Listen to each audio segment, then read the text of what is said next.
Okay, mga ka-low-carb, si Justin Mapili po ito ng Life Without Rice Movement. Narito po ngayon tayo sa bahay ni Michael Tidoso. No? Alam nyo, natatandaan nyo po si Michael Tidoso. Siya ang ating naging panauhin.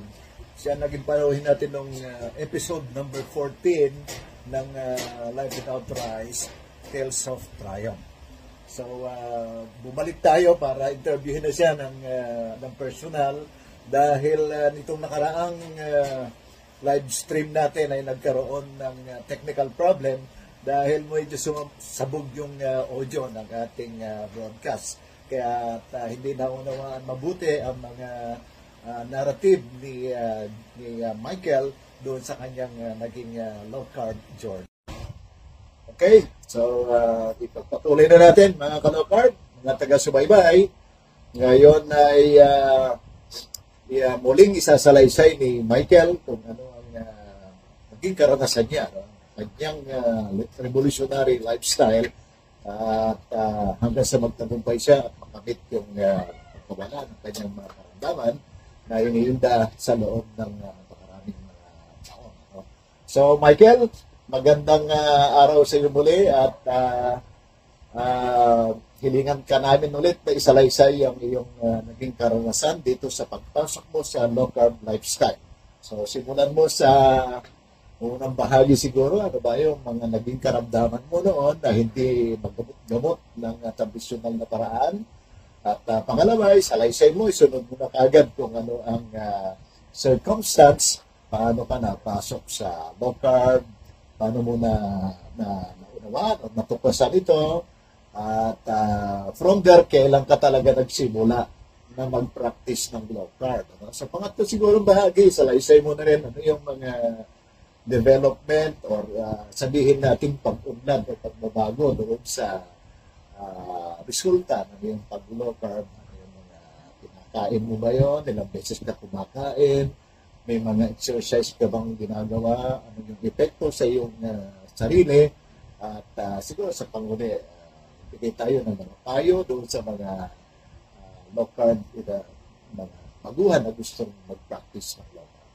Sige, Michael, sunod mo habang makikinig tayo sa salaysay ni Michael habang nagkakaroon ng kape dito sa go? Yun nga, ang kalagayan ko noon, nung hindi pa ako naka-low carb, ay meron akong sugat sa paa o athlete's foot na hindi gumagaling at matagal na siya sa akin, halos inabot na ng taon. Una kasi nag-grab ako noon at Food Panda, tapos tag-ulan noon nung nagkaroon siya, tapos hindi siya gumagaling kahit may laro kami sa Grab, basketball. Tapos sabi ko, ay baka siguro tag-ulan lang, lagi nababasa kaya hindi gumagaling. Tapos noon, dumating na yung tag-araw, ay nandiyan pa rin. Kaya sabi ko, hindi na to normal. Tsaka yung pa ako, ika, tsaka hanggang binti, nangangalay. Tapos ang bilis ko mapagod, wala pang kalahating araw, ganyan na ako. Tapos napatanong ako sa sarili ko, ganito na ba ako katanda para ang bilis ko naman manghina? Kaya mula nun, doon ako nag-search kung ano ba yung nangyayari sa katawan natin. Tapos naglo-low carb naman yung kapatid ko nun. Yung goal niya nun, magpapayat eh. Doon pinakilala niya sa akin si Doc Josephine Grace Rootan sa Facebook. Tapos pinanood ko, doon ko nang nakita yung low carb. Tapos nainganyo nga ako kasi bakit ganito, baliktad ah. Yung paniniwala natin, eh masama yung mga baboy, cholesterol, dyan tayo mga high blood. Pero sa kanya baliktad, baboy yung kinakain at okay daw yun, tsaka yung asin okay daw. Sabi ko, ayos to. Tapos yun, doon ako nagsimula. Pero natanggal ko talaga yung kanin ng matagal. Kaso, kanin lang ang inalis ko, kumakain pa rin ako ng tinapay, noodles, soft drinks, energy drink. O, balik kanin lang yung tinanggal ko. Tapos, bumibili naman ako ng ulam, luto na. Eh, hindi pala ganun ang pag-low carb. Bali, ang tunay na pag-low carb pala, ito magluluto. Tapos nun, hindi pa rin talaga gumagaling yung athlete's foot ko. Kahit sumasayaw ako, o nag-exercise, nandyan pa rin siya. Hanggang sa naubusan ako ng budget. Bumalik ako sa pagsasaing. Tapos, Dahil namimili ka na lang ng kakainin mo. Okay. tapos, isang beses nun, na habang nasa biyaya ako, nagtatrabaho ng gabi, nakatambay ako, nag-aabang ng booking na move it na ako nun eh. Move it. Pag nakatambay ako, nakatingin ako sa cellphone ko, dun dumadaan sa Facebook wall ko yung Life Without Rice movement by Uncle Justin. Sabi ko, okay to ah. Tapos nakikita ko may mga testimonials, gumagaling sa sakit, saka pumapayat. Tapos sinishare nila pagkain nila. Sabi ko, ganito pala dapat yung ginagawa ko. Tapos parang nainggit ako. Tapos nung So, nag-join ka doon sa oh, Life Without Rice movement ng Calvin. nag-join ako. Tapos nakatingin lang ako. Pero kung siyempre kung mag-join ka doon, tapos may tanong sa isip mo, eh di siyempre may nag-post na iba na nagtanong, sasagutin din yung ibang members. Eh di yung tanong mo, yun din, eh di nasasagot na yung tanong mo. Parehas kayo ng katanungan. Oo, So, yun, binabasa mo na lang. yun maganda doon. Kaya pag nag-join kayo, matututo rin kayo. Oo. Yun, tapos nun, doon ko na sinimulan talaga. Sinunod ko yung nasa meal guide, ay food guide. Food guide. Tapos yun, doon na nagsimula na ako talaga nagluluto ng kakainin ko. Na yung pala talaga yung tama. Para siguradong walang halong condiments na bawal o mga carb na condiments. Tulad ng toyo, asukal, bechin, MSG. Yun yung highly inflammatory kasi yung mga ganoong condiments, mga carb. So, kaya naman yun ang yun ang inam na yun ang kabutihan kung ikaw yung mismong nagluluto para sigurado na. Okay. Opo. Nagsimula po ako noon sa Life Without Rice movement, October October 2023. 23. Low carb lang. Tapos walang fasting kasi nga sabi sanay naman ako kung hindi magkanin eh.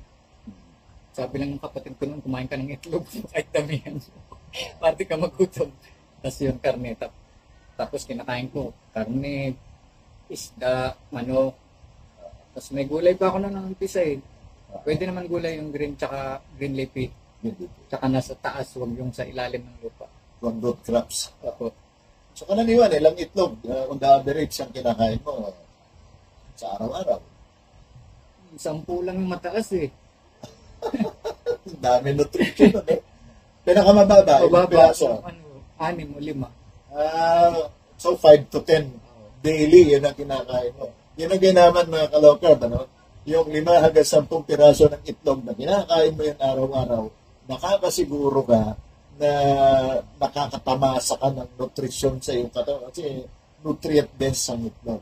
So, tama, nasusustain mo yung energy mo sa mga hapon. Tapos po, yung mga January 2024, doon ko nang nag-attempt ako ng fasting na 16-8. 2 meals a day yan. 2 meals a day. Tapos noong March 2024, biglang nangyari po noon, tuwing nag-exercise po kasi ako sa UP, jogging o kaya walking. Tapos alas 5 dapat yung kain ko. Pag tuwing umuwi ako, sumusobra ako sa oras. Kaya pagdating ko pa naman dito sa bahay, magluluto pa lang ako, hindi lalo ng sobra na, mag-aalas 7 na. Tapos napansin ko, ba't di ako nagugutom? Kaya doon sabi ko, doon na nagsimula na sinubukan ko yung 1 meal a day. So, nung nagto-2 meals ka, mapunta ka ng Mekle, nung nagto-2 meals sa day ka, anong oras ang kain mo? Alas 5 ng hapon. Tapos, ano yung pangalawa? Gabi na ho, kasi magbabiyahe ako. Alas 5 ng hapon, tapos gabi na. Anong oras sa gabi? Pag-uwi, mga 11. 11 na. So, 11, matutulog ka, kinabukasan ulit ng hanggang alas 5 ng hapon. Oh. Kaya lang, nasisira yung ganong pattern mo dahil pagkatapos mo mag-exercise, walking or jogging, gabi na, so lumalagpas ng alas 5, umabot ng alas 7, pero naobserbahan mo, hindi ka nagugutom. Oh. Kaya doon yung circumstance kung bakit hindi mo subukan ang 1 meal a day na lang. So, tinapos mo yung, yung 2 meals a day at nag 1 meal a day ka na. Simula noon. Yan ay March March 2024. Four. Yan. Okay. Ay, tuloy mo naman. So, ano-anong kinakain mo doon sa 1 meal a day? Anong oras yun kinakain? 7 p.m. Tapos ang kinain ko nun, nainis pa nga ako nun sa mga nagbabash sa akin. Eh. Kinain ko nun baka lang, sambon. Steak o kaya giniling. Tapos itlog. Buong buwan yun. Oo, isang buwan. Itlog. Prito. Pritong itlog o kaya nilaga. Yun pa rin. Tapos baka pa rin. Steak lang o kaya giniling. Yun lang. Pero, Red meat. oo, sinadya ko talaga kasi sabi nila, nagkakasakit ng sa kidney yung ano eh. Sinadya ko talaga isang buwan. Tapos nung lumampas ng isang buwan, doon ako tumikim ng isang baboy. Oo, tapos, Pero, by the way, Michael, mga ka-low-carb, the best talaga, doon sa structure ng mga food natin, lalo na sa meat, the best ang tinatawag natin nutrient dense talaga ang red meat. Kaya kung red meat ang yung madalas kakainin, okay lang yun, every meal ay kinakain mo yan, ay katumbas yan ng multivitamins eh. Maraming nutrition, mineral, vitamins at nutrients na nakukuha. Kaya the whole month na nagbabaka at itlog ka, hindi ka, ano yung naramdaman mo? Ano yung epekto sa'yo? magaan ho. Tapos, yun nga, wala na yung sakit ko.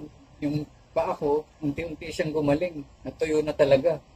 Eh, nung hindi pa ako naka-low carb, kahit araw-araw ako mag-jogging sa UP, isang buwan na ako mahigit nagja-jogging ng tuloy-tuloy, andyan pa rin yung sugat eh. Tapos, kahit nga umulan eh, nagja-jogging pa rin ako, dahil nga ayoko nang umabsent, pero nandiyan pa rin yung sugat. Pero nung binago ko yung kinakain ko, at nag-1 meal a day ako, yun.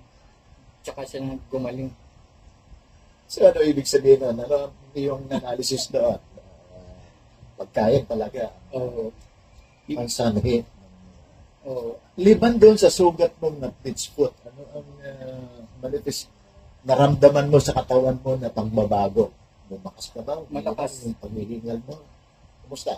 Malakas po yung katawan ko kasi nakapasting ako nag-exercise eh. Nagugulat ako yung nagpupulap ako ng ganun. Sabi ko, wala, ba't mas lalo kong wala pa akong kain, mas lalong malakas, magaan. Tumas ang stamina kahit na nakapastig ka. Oo, tapos yung ngalay ko, wala na. Tsaka yung madalas kong pag-ihi, wala na rin. Noon, makainom na ako ng Cobra. Tapos pag andar ng motor, kakaihi ko lang, naihi na naman ako. Tapos pag natutulog, maiihi ka na naman. Ngayon wala na. Cobra, energy drink. Tapos ngayon, tuloy-tuloy, pag tulog ko, pag pumikit ako niyan, wala nang ihi. Pag gising mo, umaga na. So, ninaabala ang tulog mo. Masarap. So, hindi ka napupuyat. So, nakatulong yun. Sapat na tulog, exercise, at low carb. At including intermittent fasting, yung 1 meal a day mo. Yun yung combination ng lifestyle. Yun tinatawag mo na revolutionary style. Lifestyle, integrated as one. So, nakakatuwa na maranasan itong kinukwento ni Michael na karanasan na walang kanyang sakit.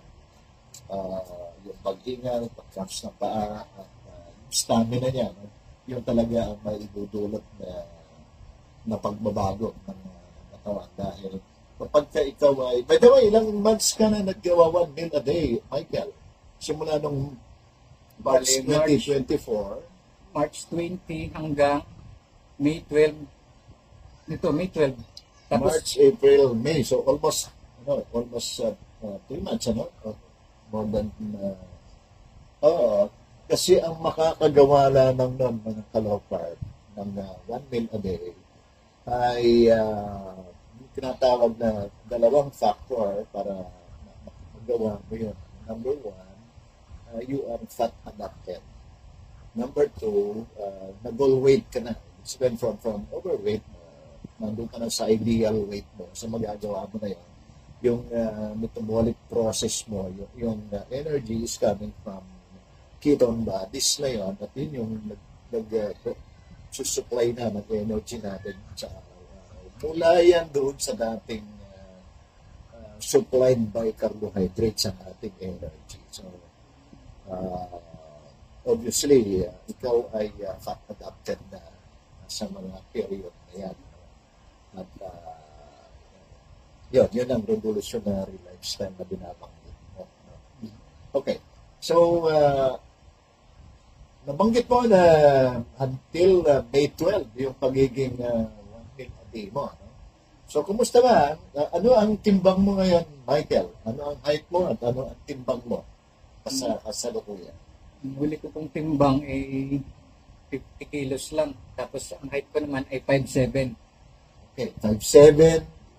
At ang timbang mo ngayon ay so, ibig sabihin, mababa yun. Ano? Kasi ang ideal weight mga kalokar, doon sa ganun taas, yung 5'7", is at least mga 60 kilos ang pinakamababa hanggang sa range of 74 kilos. No?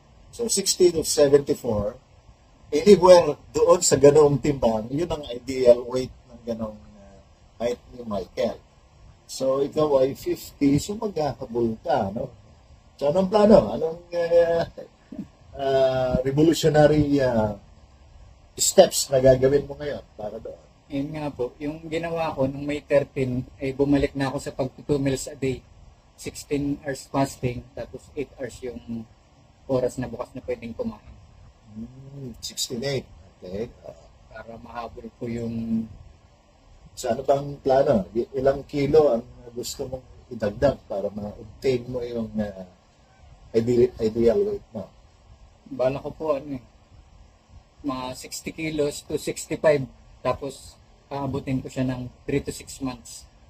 Oh, so from 50, abutin mo 60 to 65. Oh. So mga 10 to 15 kilos mga kalokar ang kanyang target na makuha sa loob ng 3 buwan hanggang 6 na buwan. No? So interesting ito at masusubaybayan natin yung ganong pagbabago ng katawan. No? Sabihin natin ganito. No? Na-meet na niya ang kanyang sabihin natin na wala na ang kanyang mga karamdaman, magandang kanyang stamina, magandang kanyang kalusugan sa kasalukuyan. At highly energetic naman si Michael. By the way, mga kalokar, mga taga-subaybay, si Michael ay rider siya. No? So araw-araw itong nag-ahanap buhay, nag-ride siya sa maghapon. At yung araw, yung tindi ng araw sa maghapon ay tinatanggap ng kanyang katawan niya at i-injure niya. So, parang hindi ka ba nagkakasakit? Hindi po. Wala ako. Hindi ko na ako naranasan lagnatin. Yun ang nakakatawa. Wala ng October. So, anong oras ngayon yung 2 meals a day mo? Anong mga schedule yan? Ano ang mga kinakain mo? Or meal? Pwede mo bang i-describe o share sa mga kalokar natin? Ganun pa rin guys. Alas 5. Ngayon alas 5 kakain ako. Tapos kinakain ko pa rin mga meat, baka, baboy, itlog, manok. Tapos ngayon meron ako dyan binili lettuce. Lettuce? Oh. Aha. So, bakit ka bumili ng lettuce? Kasi umura yung may nakita ko dun na may tingi. Yun. Dahil mura.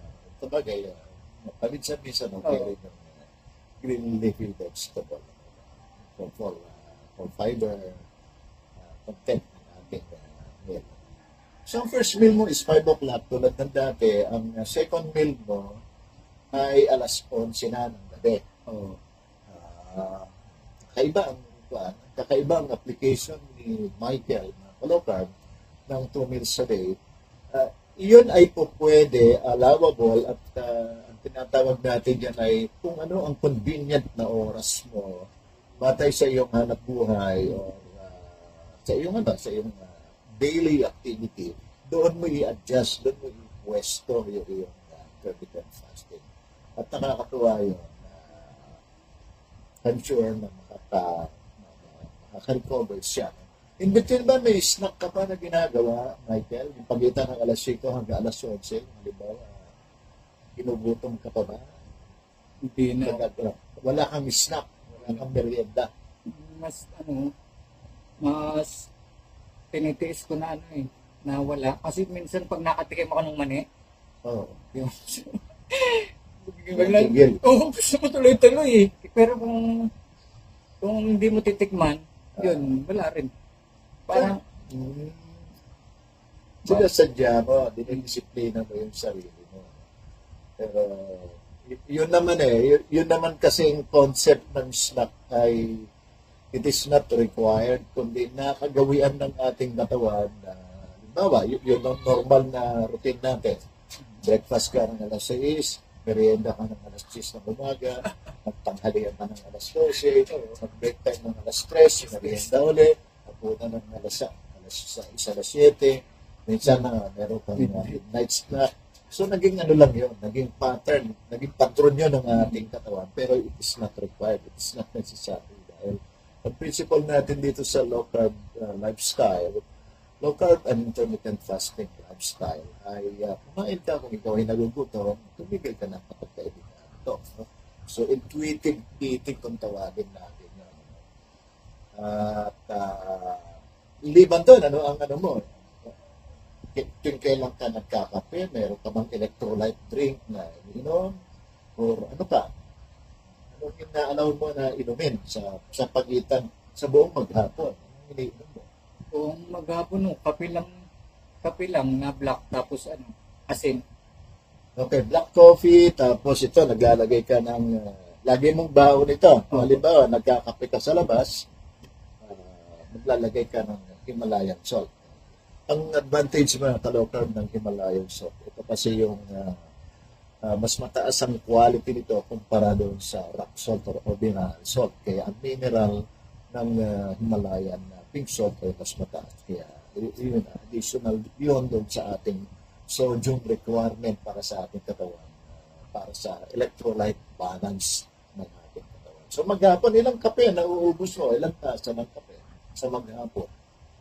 Hindi ko na mabilang eh. On the average, ilan yung natatansya mo? Ilang peraso, ilang cup ng kape? Mga 7. Wow, 7! Okay. Tapos tubig din. Tubig. Tubig na. Bigyan kita ng itanong ko sa'yo, ilang estimate mo, ilang litro ng tubig ang kainom mo sa maghapon? 1 litro, 2 litro? Isa lang. 1 litro. Okay, so 1 litro, tapos hanggang 7 na cup ng kape, no? Malakas mo pabili mo. Kasi diuretic niya, yan. I-practice mo yung yung binabanggit mo na kapag uminom ka ng 1 tasa ng kape, after nang uminom ka ng kape, uminom ka ng 2 tasa ng tubig. Para ma-replenish yung ihi mo later on. So, hindi ka ma-dehydrate. So, mananatili yung tawag dito, electrolyte balance sa ating katawan. Okay. Kung alas 11 yung ikalawang kain mo, anong oras ang tulog mo? Hindi po akong tutulog eh. Mga 1 pa yung tulog. Mga 1 pa ang tulog mo. So, 1 na madaling araw. So, ang gising mo, anong oras na? Iba-iba rin ako. Sa kaniwan, ilang oras? Mga 7. Doon ako nagigising 7 hanggang 9. 7. So, 8 hours pa rin. Consume mo pa rin. Fulfill mo pa rin yung 8 hours. So, at least, yung 1 o'clock hanggang 4 o'clock, yun yung pinakamagandang kung tawagin natin ay pinakamagandang oras na natutulog natin ng ating katawan. So, 8 to 9 hours din. So, pag-gising mo ng alas 7 o kaya alas 9, anong kinakain mo? Kape na lang. Kape lang. Kape lang ulit. So, kailan ka nagkakaroon ng pagkakataon para mag-exercise? Pag uwi ko, Sabi? hindi, magbabiyahe po ako niyan. Tapos mga tanghali, pahinga ako kasi walang gaanong booking. Dahil kinabukasan ng umaga, nagising ka ng alas 9, maghihintay ka na ng booking mo para sa Ano. So usually, ano yung very active na oras ng booking na kabalang-kabala? Yun nga, mga 7 to hanggang mag-12 ang hinto ko eh. 7 to 12 noon. Kasi mainit na yun at wala nang ganong booking. So 12 doon, may ito yan, Dito na ako sa bahay. pahinga ka na hanggang sa alas 7 na ako. I see. Doon ko na ginagawa yung paglalaba, pag-exercise din. Okay. So, yun mga ka-low-carb, taga-subaybay, ang sabihin natin, yung tawag natin dito, yung revolutionary lifestyle ni Michael Titoso doon sa pagpasok niya sa low-carb and intermittent fasting lifestyle. At hilingan natin si Michael kung ano ang kanyang may papayo o kaya rekomendasyon sa mga nagnanais na sumubok sa ganitong lifestyle naman, low carb at intermittent fasting. So, pwede bang paliwanag mo ng maikli ang tinatawag natin concept at prinsipyo ng low carb living at ano ang magiging na pwede natin ibigay ng tip sa mga taga-subaybay natin. Yun lang po. Join lang po kayo sa Facebook group na gaya nitong Life Without Rice Movement by Uncle Justin. Tapos ganun lang din naman ginawa ko eh. Tapos siyempre kailangan mo talaga mag-self-study dahil di mo naman agad-agad yun. Umat ka. Ganun lang din naman ginawa ko. Tapos kung ano yung mga tinatanong doon lang din ako nagbabasa. Kasi matututo ka naman doon eh. Tapos yung nanonood rin ako ng mga videos ng mga low carb doctor. Yun, doon ka rin matututo. Binabanggit ni Michael na kasama na kalokar, mga taga-subaybay. Meron tayong Facebook page na ang pangalan ay Life Without Rice Movement by Uncle Justin. Ito pong page natin na ito ay umaabot na sa kasalukuyan ng 246,000 ng members. At isa si Michael doon sa mga active members doon sa movement na yon. Tinawag natin siyang movement dahil gusto nating i-impart at ipalaganap ang ganitong advocacy and practice ng low carb living sa lahat ng mamamayan para makaiwas ang dependence ng mga mamamayan sa gamot, sa maintenance at lumaya sila ng tuluyan at gumaling sa kanilang mga tinatawag na metabolic health disorder, katulad ng hypertension, pagkahingal, fatty liver, overweight, obesity, tinatawag na imbalance doon sa hyperthyroidism, o kaya hypothyroidism, fatty liver, PCOS, GERD, at marami pang iba. So karaniwan sa atin ngayon, ang mga sakit na ito ay maaaring i-prevent. At noong 50s, early 50s, at bata pa ang mundo, sabihin natin, kapag ka nagkakasakit tayo ng diabetes o kaya in particular sa diabetes, ay sapagkat ang ating lahi, ang ating mga ninuno, magulang, ay lahi ng diabetes. Pero sa ngayon, kasama, ka-low-carb, nagkakaroon ka ng ganitong mga sakit kahit na wala sa lahi ninyo because of the environment. At yung pagkain nga, yung pagkain natin ng mataas na sugar content, kabilang ang kanin at iba pang mga carbohydrates, tinapay, pasta, pansit, at mga fries. No?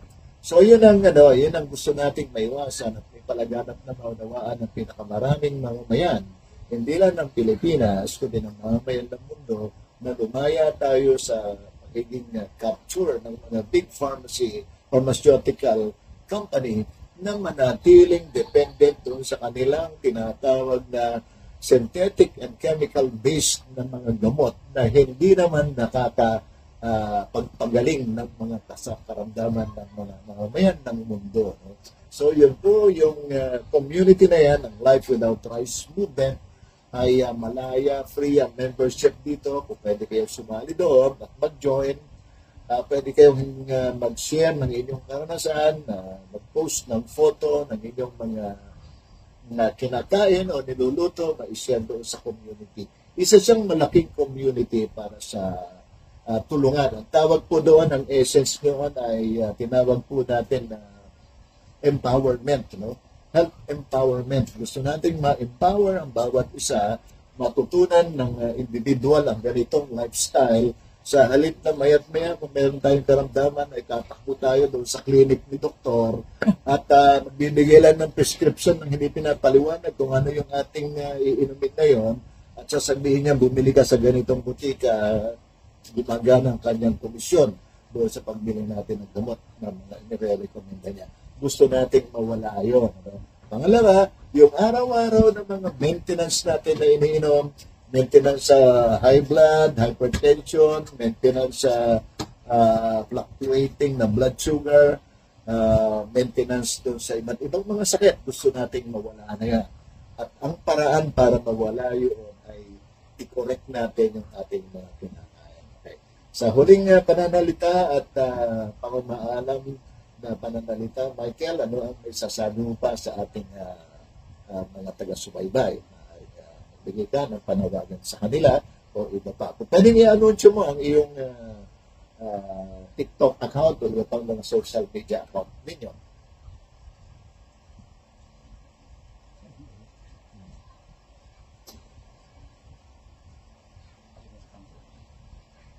Hindi ba Michael Tidoso yung account mo sa TikTok? Ano?